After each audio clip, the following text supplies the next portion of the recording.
Qu'est-ce qui vous anime, Claude Guéant? Le service de l'État ou l'exercice du pouvoir? C'est très clairement le service. L'exercice du pouvoir n'est qu'un moyen de servir. Oui. Quand on a eu, comme j'ai eu la chance de l'avoir, des responsabilités très importantes au sein de l'État, ce qu'on a envie de faire, c'est de rendre service à ses concitoyens. Et effectivement, on a l'impression, peut-être à tort quelquefois, que l'on rend des services. Alors, vous étiez parti dans votre vie pour faire ça, parce que vous avez fait des études, vous avez passé l'ENA. Oui, c'est vrai. Ce qui n'était pas évident d'ailleurs, parce que vous venez d'une famille plutôt modeste, une famille du Pas-de-Calais. Oui, c'est vrai. Vous étiez très fort en anglais, hein. Alors là, c'est une surprise que j'ai découverte, c'est que vous avez même eu un accessit au concours général d'anglais, et vous avez brillamment réussi l'ENA. J'ai plutôt bien réussi, oui, j'en suis sorti 17e, donc j'avais, après ce qu'il est convenu d'appeler des grands corps, une très grande latitude de choix, et j'ai choisi le corps préfectoral. Et pourquoi vous avez choisi le corps préfectoral?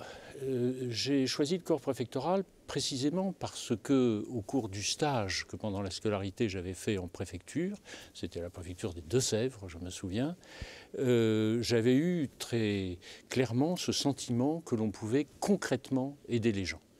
Que l'on pouvait résoudre des problèmes, que l'on pouvait mener des projets dont on puisse constater les résultats. Alors vous êtes à vrai dire, j'avais choisi d'entrer à l'ENA avec l'espoir d'être diplomate. Et puis, en cours de route, j'ai découvert cette expérience de terrain qui m'a convaincu qu'il fallait que j'entre dans le corps préfectoral. Alors vous êtes passé de préfecture en préfecture, vous avez même fait la Guadeloupe, si je ne m'abuse. Oui, c'est exact, oui. De quoi vous êtes le plus fier dans cette carrière préfectorale?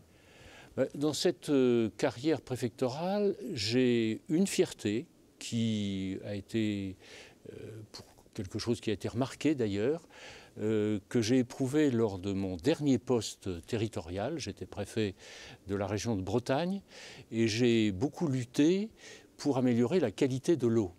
Et quand je suis parti, les orientations qui avaient été fixées ont été suivies d'effet. Et c'est comme ça qu'on se fait remarquer que... Bon, l'objectif n'est pas de se faire remarquer, l'objectif c'est de régler des problèmes concrets. Parce que la qualité de l'eau en Bretagne allait se dégradant, ce qui en soi était quelque chose de préoccupant, mais qui aussi portait atteinte au potentiel de développement de la région. Et eh bien, quand même, vous êtes remarqué parce que vous faites du cabinet. Vous faites du cabinet ministériel et vous entrez, notamment au ministère de l'Intérieur, chez un Breton, d'ailleurs, puisque c'est Christian Bonnet. C'est tout à fait exact. J'avais choisi le corps préfectoral, je vous le disais il y a un instant, pour faire du terrain. Et puis finalement, j'aurais passé la moitié de ma vie à Paris, en administration centrale ou en cabinet. Effectivement, je crois que c'était en 1977. Je revenais de Guadeloupe, je venais de vivre l'expérience de l'éruption du volcan de la Soufrière, ce qui est quand même rare dans une carrière. Et puis, par l'intermédiaire d'un camarade qui était déjà au cabinet de Christian Bonnet, j'ai été appelé à son côté et c'est comme ça, pour la première fois, j'ai été en fonction au ministère de l'Intérieur. Il y a un événement important qui va marquer votre passage au ministère de l'Intérieur. On est le 29 octobre 1979 et je vous invite à regarder ceci. C'était un homme d'une immense honnêteté, on l'a mis en cause, ça l'a bouleversé.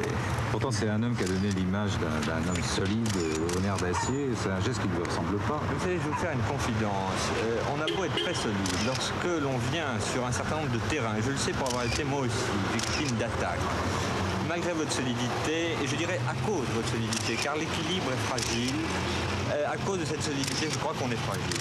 Nous sommes bouleversés, nous sommes terrifiés, mais je dirais qu'on est inquiets aussi, parce que le fait qu'on abatte des hommes comme lui, ça me paraît très grave. Alors bien entendu, dans l'avenir, on cherchera des responsabilités. Il s'agit de Robert Boulin. Exactement. Oui. Robert Boulin, qui était ministre du Travail, et qui est retrouvé mort dans les étangs de Hollande, à Rambouillet, dans la banlieue de Paris, grande banlieue de Paris. Et vous êtes, le jour de sa mort, ou la nuit de sa mort, eh bien, de permanence au ministère de l'Intérieur, et c'est vous qui recevez l'appel. Enfin, pas exactement, à vrai dire. C'est l'histoire qui a été dite. Le souvenir que j'ai est très légèrement différent. À l'époque, le cabinet était dirigé par un préfet exceptionnel qui était 2 fois préfet de police, Jean Paolini. Ouais.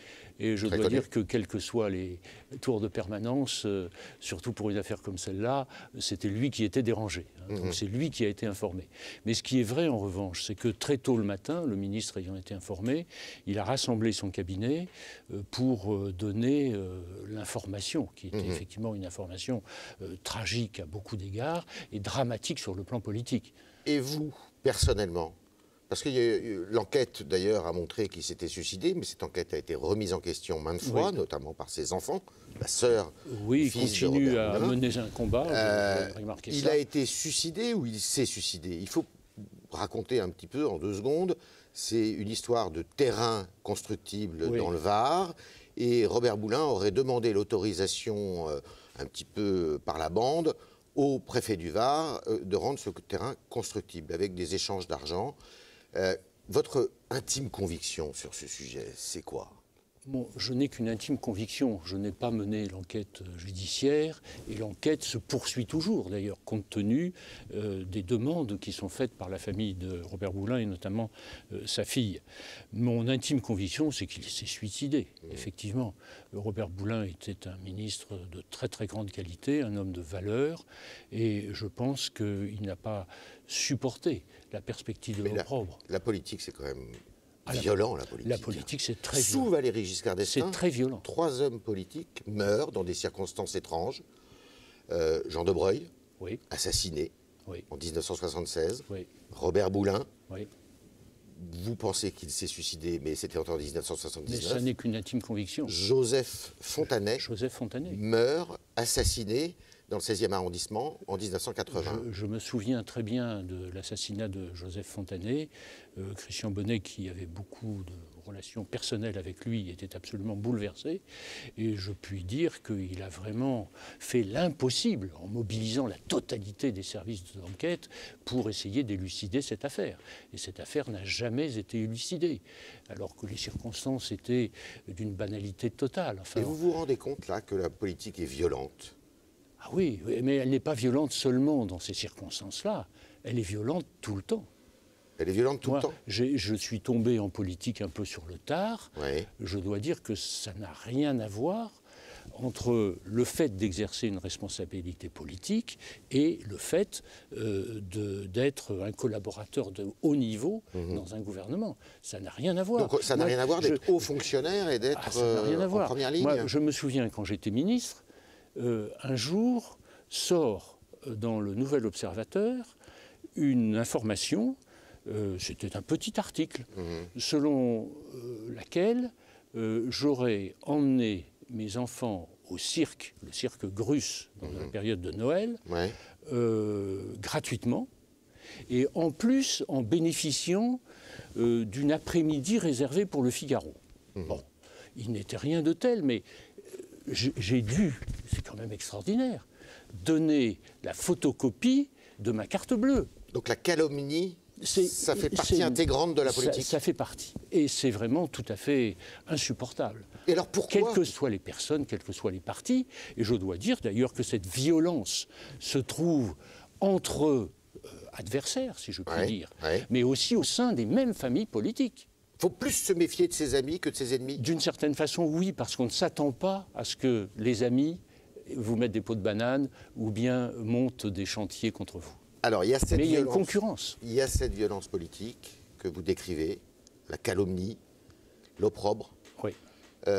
Et néanmoins, vous étiez haut fonctionnaire et un jour, vous devenez l'homme le plus puissant de France. C'est un des qualificatifs, une des formules qui a été utilisée à votre endroit. On vous a qualifié de vice-président, de Premier ministre bis, et vous l'avez assumé, ça. C'était difficile pour moi de prendre la parole et de dire non, non, tout ça n'est pas vrai.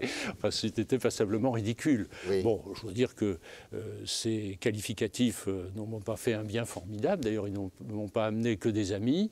Mais c'est vrai qu'avec la façon que Nicolas Sarkozy avait d'exercer ses compétences, je dois dire d'ailleurs que le président Macron endosse aussi la totalité des pouvoirs constitutionnels qui lui sont dévolus, les proches collaborateurs, évidemment, prennent une place qui est tout à fait importante. D'autant que le président souhaitait que ses plus proches collaborateurs s'expriment médiatiquement, alors justement, ce qui était nouveau. C'est une première. C'est une première qui ne s'est pas reproduite après. Donc c'est un intermède, je dirais, dans l'histoire de la Ve République. Claude Guéant et quelques autres collaborateurs font des matinales le matin à la radio, à la télévision, participent à des grandes émissions politiques. Vous en êtes un des habitués. Et c'est assez étrange parce que là, vous quittez votre rôle, votre tunique de collaborateur et vous devenez un homme de premier plan. Oui, quand vous dites je m'y suis habitué, il faut s'habituer, ça vous avez raison de dire. Je me souviens, une quinzaine de jours ou 3 semaines après que le président se soit installé, il m'encourage à faire une émission du dimanche soir. Bon, ça dure 1 heure, sur tous les sujets que l'on peut imaginer. C'était vraiment pour moi une première. Il m'était arrivé, comme préfet, de faire quelques apparitions à la télévision, mais ce n'était pas pour des exercices de ce niveau. Alors, pourquoi d'abord le président le souhaitait ? Ensuite, je crois qu'il y a quand même une justification à cela. La justification, ce n'est pas d'asseoir la prééminence de la présidence de la République par rapport à d'autres organismes de l'État, par exemple, disons-le franchement, par rapport à Matignon. La justification, c'est qu'il y a peu de gens dans l'appareil d'État qui embrassent la totalité des sujets qui sont traités par le gouvernement. Mais Sarkozy ne pouvait pas se passer de vous. Le président en est un, le Premier ministre en est un, le secrétaire général de la présidence, le directeur de cabinet du Premier ministre sont aussi des personnages qui sont en mesure de s'exprimer sur tout, ce que ne fait pas un ministre sectoriel. Sauf que quand on est journaliste et qu'on suit l'actualité politique à l'époque, on se dit, effectivement, François Fillon, c'est un collaborateur, et Claude Guéant, c'est l'homme qui est à la tête de toute l'organisation du gouvernement pour Nicolas Sarkozy. Non, enfin, disons les choses de façon juste. Le secrétaire général de la présidence, Nicolas Sarkozy, est d'abord le collaborateur, et ça je revendique l'expression, du président de la République. Bon, ce n'est pas la peine de se cacher la vérité. Effectivement, il connaît à peu près de tout, il participe à la définition des orientations, il joue un rôle dans la mise en œuvre des décisions qui sont prises. C'est extrêmement important, et d'ailleurs, avec le recul, je pense que j'aurais dû jouer un rôle plus important encore. Cela plus étant, important ?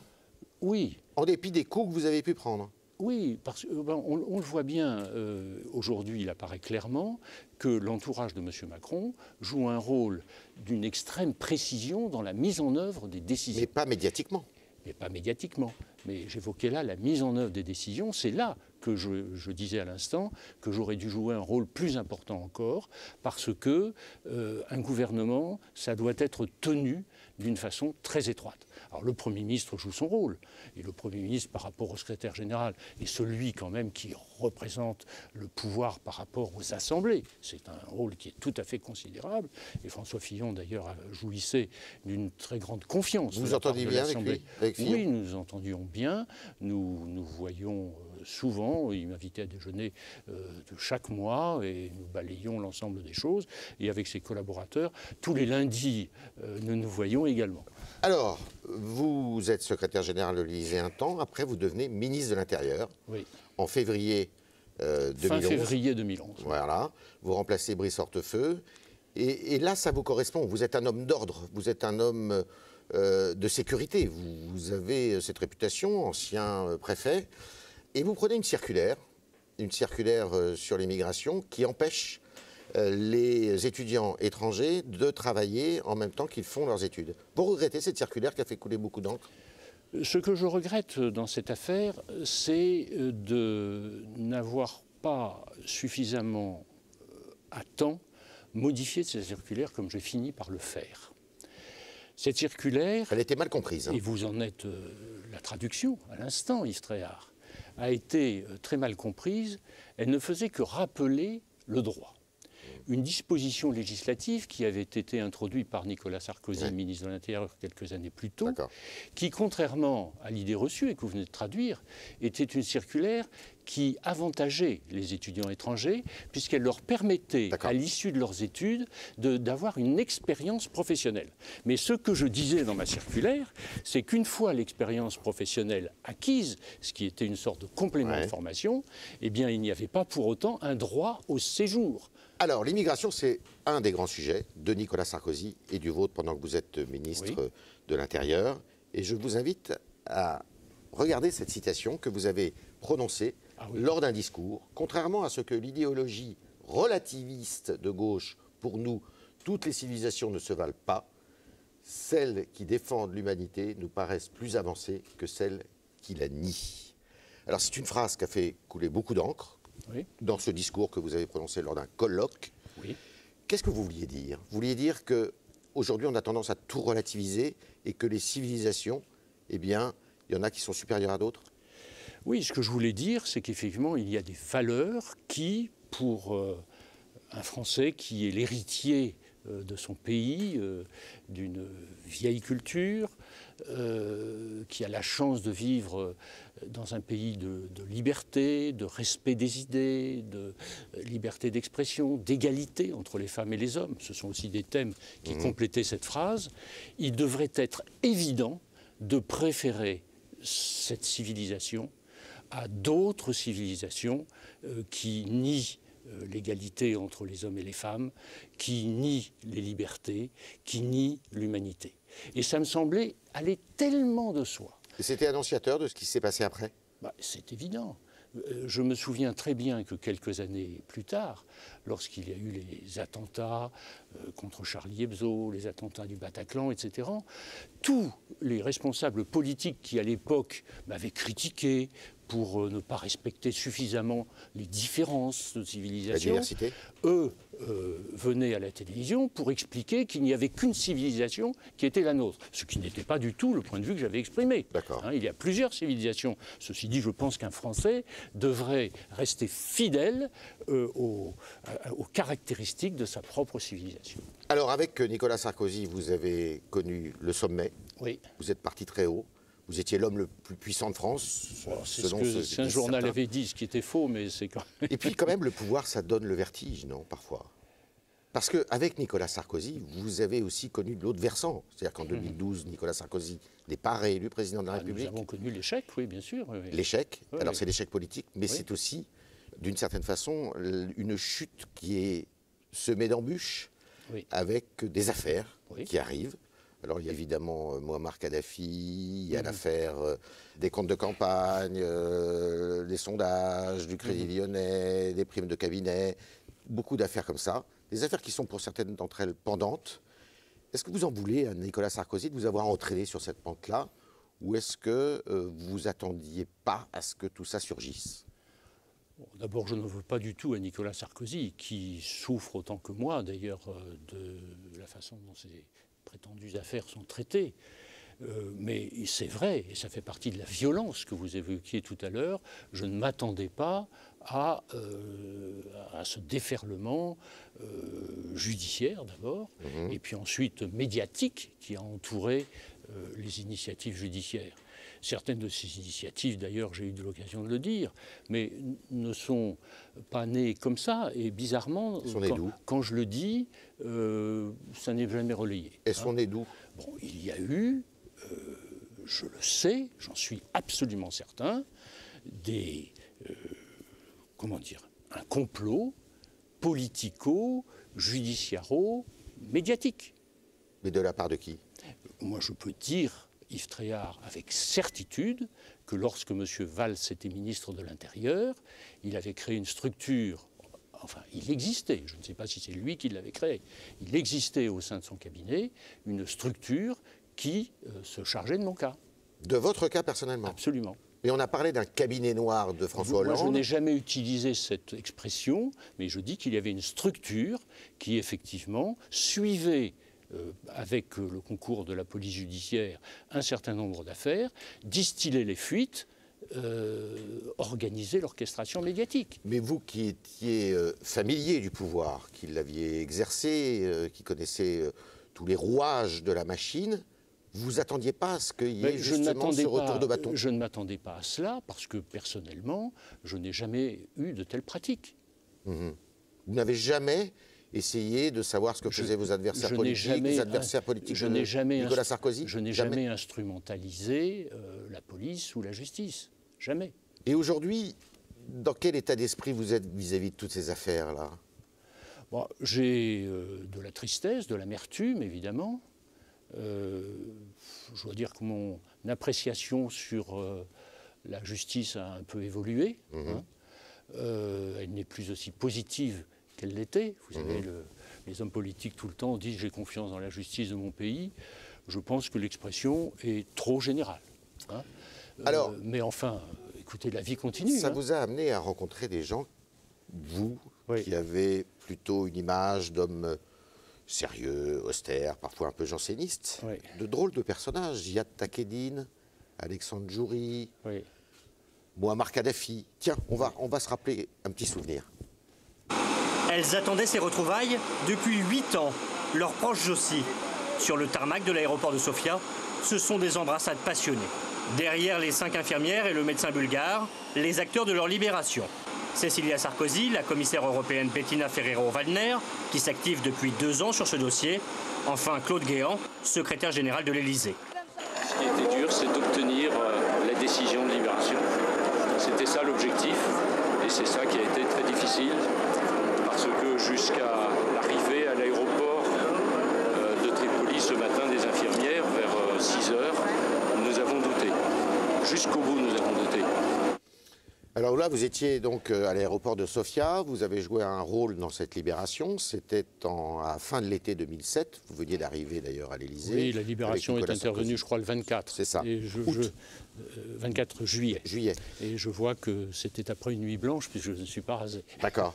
Il y a eu des contreparties à cette affaire, à cette libération? Bon, écoutez, je l'ai dit à la commission d'enquête de l'Assemblée nationale qui s'est réunie, devant laquelle j'ai témoigné en décembre de l'année 2007, il n'y a pas eu de contrepartie politique ou financière ou quoi que ce soit. Il y a eu un geste de notre part, je l'ai dit ce jour-là, qui était, en réponse à une sollicitation libyenne, que la France aide la Libye à mettre en service l'hôpital de Benghazi. Une gigantesque structure de 1200 lits qui est installée d'ailleurs juste en face de l'hôpital où avaient été traités les enfants malades du sida et que les Libyens, faute de compétences médicales et managériales, n'arrivaient pas à mettre en route. Et là, effectivement, la France a fait un effort qui a coûté une petite trentaine de millions. Est-ce qu'il fallait absolument libérer ces infirmières bulgares, alors que la France n'était quand même pas complètement concernée par cette affaire, même si elle était tout à fait condamnable, la détention de ces infirmières? Fréquenter Kadhafi, est-ce que c'était une bonne chose finalement? Vous l'avez vu souvent, vous? Je l'ai vu plusieurs fois, effectivement. Vous l'avez vu où? Je l'ai vu à Tripoli. Parfois sous sa tente, je crois que c'était même toujours sous sa tente, parce qu'il avait en dehors de son bureau, dans lequel je n'ai jamais pénétré, une tente dans laquelle il recevait les gens. Et quand on est un homme de pouvoir, on est obligé de fréquenter des gens comme ça. Écoutez, alors Kadhafi, il est chef d'État, mais Djouri, Takieddine... La question que vous posez concernant 2 personnes est une question qui, me semble-t-il, est plus large. Dans un État, la question se pose de savoir si on se repose entièrement sur les structures de l'État ou bien si on accepte de recevoir des gens qui peuvent vous dire des choses, qui peuvent vous apporter des éléments sur l'état d'un pays étranger, sur ce qui s'y passe, etc. C'est un passage obligé, en fait. Je crois que c'est utile. Bon, on peut choisir de ne voir que les diplomates. Mais regardez ce qui se passe aux États-Unis. Le pouvoir américain est entièrement organisé autour de ces multiples relais que représentent les hommes d'affaires américains qui sillonnent le monde. On ne peut pas gouverner en totale transparence tout le temps. Il faut parfois des coulisses, des corridors qui sont un peu sombres. Ou c'est obligatoire. Je veux dire que ce type de relation n'était pas dissimulé. Enfin, on en a suffisamment parlé d'ailleurs. Mais on n'est pas obligé de tout dire quand on gouverne. C'est vrai. c'est vrai. On n'est pas obligé de dire tous les matins, voilà ce que j'ai fait, voilà les contacts que j'ai eus, etc. Et ça n'est pas, ne pas tout dire, c'est pas forcément de la dissimulation. Hein. Oui. Et aujourd'hui, Claude Guéant, dont vous avez été cité dans plein d'affaires, comment on vit tout ça quelques années après? C'est compliqué? On le vit mal, évidemment. Vous êtes seul maintenant? Vous êtes un homme seul ou vous êtes... J'ai gardé des amis, j'en ai trouvé d'autres. Mais aussi, je ne veux pas embarrasser des gens qui ont été mes amis et qui pourraient souffrir de ma proximité. Nicolas Sarkozy, il continue à vous appeler au téléphone? Alors, Nicolas Sarkozy n'a plus le droit de me parler. Il n'a plus le droit de vous parler. Voilà. Moi, j'ai le droit, mais lui, dans le contrôle judiciaire dont il est l'objet, n'a pas le droit de me parler. Donc, nous ne nous parlons plus. Pour ma part, j'en souffre. Vous souffrez de ça? Évidemment. Et pour d'autres que vous avez fréquentés, qui ont été vos collaborateurs ou des ministres avec qui vous avez travaillé? J'ai encore des contacts avec certains d'entre eux. Pour eux, vous sentez le souffre pour certains d'entre eux? J'imagine que oui. Vous leur en voulez? Certains pourraient se montrer plus amicaux, ça c'est certain. Mais enfin, écoutez, c'est la vie.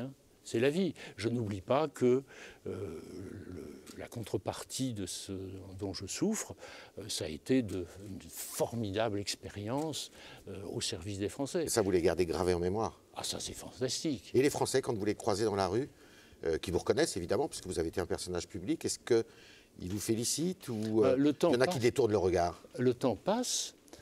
Donc j'imagine que mon image s'oublie un peu, même si vous la restituez par des émissions comme celle que vous organisez en ce moment, Istréa. Mais je dois dire que jamais je n'ai été l'objet, depuis 2012, ça fait donc 8 ans déjà, de manifestations agressives sur la voie publique. Au contraire, très souvent, des gens m'abordent pour me dire leur sympathie. Cet été encore en vacances, je me souviens, c'était émouvant. Quelqu'un vient me voir et me dit « Monsieur, je veux vous saluer, vous avez été le meilleur ministre de l'Intérieur que nous ayons jamais eu. » Bon, je ne suis pas sûr que ça soit apprécié par les autres ministres de l'Intérieur, notamment l'un d'entre eux qui est devenu président de la République ensuite, mais enfin, ça m'a fait plaisir. D'accord. Quand vous vous retournez, vous auriez fait la même chose? Vous auriez fréquenté les mêmes personnes? Vous auriez traité des mêmes affaires? Vous auriez aidé Nicolas Sarkozy de la même façon? Il fallait le faire, bien sûr. Oui. De toute façon, on ne refait pas les choses. Et puis, je ne suis pas un calculateur. Moi, j'étais le collaborateur de Nicolas Sarkozy. Je lui étais complètement dévoué. Je lui reste complètement loyal, évidemment. Et j'ai beaucoup de respect pour ce qu'il a fait. Et j'espère que les Français, son image ayant été aussi parfois un peu écornée, lui rediront leur admiration, leur satisfaction, leur reconnaissance de ce qu'il a fait. Alors on est parti dans cette émission. Je vous ai posé la question, le service de l'État ou l'exercice du pouvoir? Finalement, vous avez aimé l'exercice du pouvoir. Oui, mais comme moyen. Oui, c'est tout à fait passionnant. Moyen pour changer la société? Pour changer les choses. Claude Guéant, s'il y avait dans votre parcours politique jusqu'à présent quelque chose à changer, ça serait quoi? Ce que j'aurais dû faire ou ne pas faire, vous voulez dire? Ce que j'aurais dû faire ou ne pas faire. J'ai fait une erreur grave. C'était en 2012. J'ai été candidat aux élections législatives dans les Hauts-de-Seine. J'ai perdu, c'est à Boulogne-Billancourt. Et j'aurais contre quelqu'un de droite d'ailleurs. Oui, et j'aurais dû rester fidèle à mon premier engagement, qui était d'être candidat ailleurs, qui m'avait été proposé par l'appareil du parti, où j'aurais sans doute été élu de façon triomphale. C'était dans les Yvelines. D'accord. Merci Claude Guéant. C'est moi qui vous remercie, Yves Tréhard.